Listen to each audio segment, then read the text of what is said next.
This is Brandon Whitney. I'm doing the 22nd Amendment. The 22nd Amendment restricts the amount of terms a president can serve.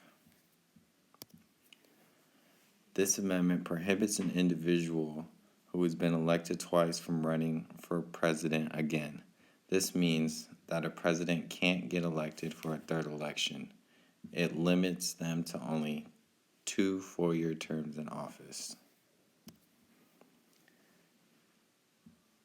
In the Constitution, there were no restrictions on how long you can serve as president. George Washington served only 2 terms. The president after him also served only 2 terms until Franklin D. Roosevelt. Franklin D. Roosevelt served 2 terms and then was reelected 2 more times during World War II.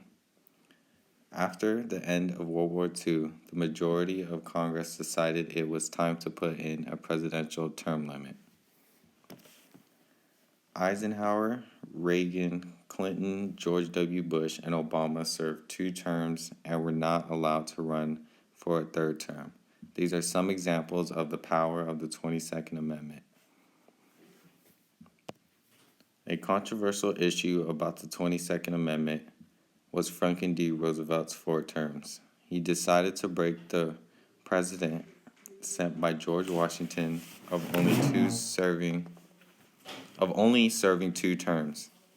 He insisted that he wanted to stay president to keep America out of the war in Europe. A Republican candidate said that it was a threat to democracy to serve for that long. Years later, the 22nd Amendment was approved in 1947. My Supreme Court case was U.S. Term Limits versus Thornton.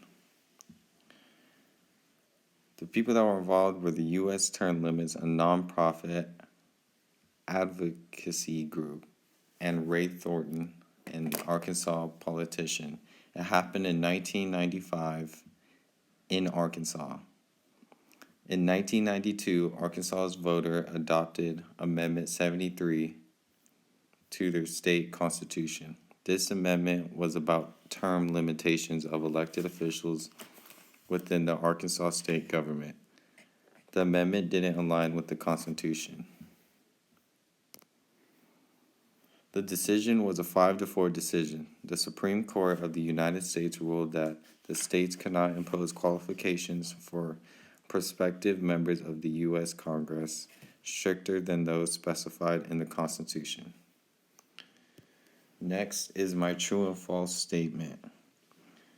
My statement is no president shall be elected to the office of the president more than twice.